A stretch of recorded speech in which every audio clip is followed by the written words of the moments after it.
même si les vidéos que je fais sont sur l'allaitement, c'est tout à fait correct de ne pas allaiter. C'est aussi correct d'arrêter d'allaiter. Le stress diminue aussi, empêche le lait de couler. Donc, ne vous stressez pas.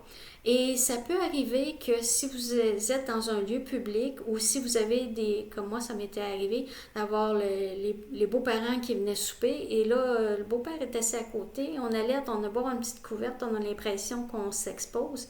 Vraiment, bébé commençait à être impatient, on va dire ça comme ça, parce que il sentait que je n'étais pas à l'aise et ça coulait pas beaucoup aussi. Donc, quitte à vous retirer, allez dans la chambre du bébé, si vous avez une chaise berçante ou dans un endroit calme, et restez tranquille avec bébé. Ça va aller beaucoup plus vite que si vous essayez pendant 1 heure vous êtes stressé. Le stress empêche le lait de couler et bébé aussi va être stressé parce que il sent que ça se transmet, cette énergie-là de stress. Donc, quitte à dire, excusez-moi, on allaite, je reviens dans 10-20 minutes et vraiment, les gens ne s'apercevront même pas que vous n'êtes pas là. Et au moins, vous pouvez allaiter bien calme et là, le lait va couler. Une anecdote face à ça, j'allaitais mon bébé et j'avais recommencé à travailler. Je recommence assez tôt par choix parce que j'aimais beaucoup mon travail. Et là, je voulais tirer du lait pour que la gardienne en ait assez pour la journée. Et là, il était rendu 1 heure du matin. Je me couche très tard, honnêtement, je me couche à minuit, mais là, il était rendu 1 heure du matin et je sentais que je n'avais pas de lait, pas de montée laiteuse, rien.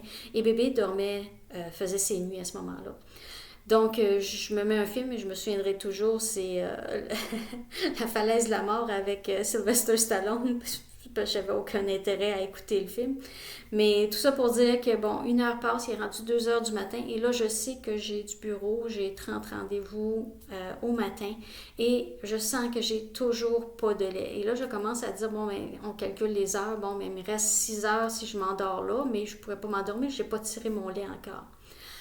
Une autre demi-heure passe et là, je vois que ça va vraiment, ma nuit va être très courte et je tiens à tirer mon lait pareil parce que j'ai pas donné de biberon de formule à aucun de mes enfants. Et là je réalise que je me stressais moi-même à dire faut que ça coule et plus on dit faut que ça coule, moins que ça coule.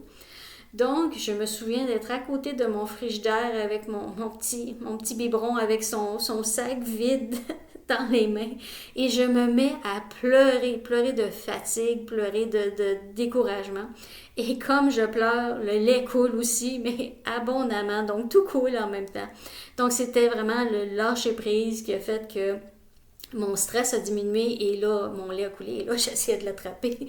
Et bébé a eu son biberon et tout le monde était content. Et j'ai bien dormi, honnêtement. Je suis efficace pour dormir quelques heures et repartir d'aplomb.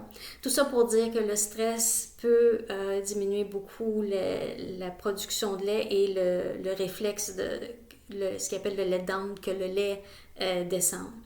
J'aime bien dans les aéroports, ils ont des breastfeeding pods, des capsules d'allaitement que vous pouvez entrer dedans. C'est comme ça ressemble à une petite tente-roulotte un peu.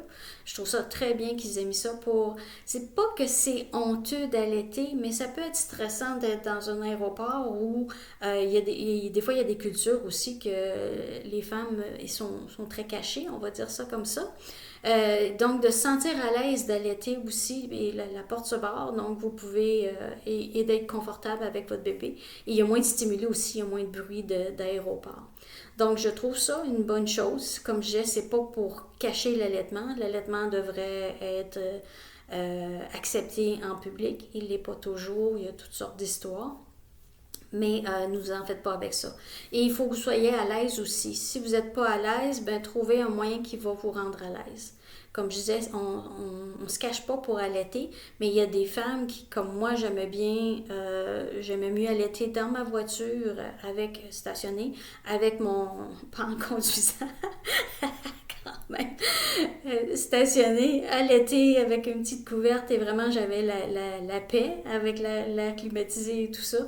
Et c'était ce qui était bon pour moi. Il y en a qui vont être à l'aise d'allaiter en public, tant mieux, mais si vous n'êtes pas à l'aise, trouvez une place qui va vous être favorable pour l'allaitement.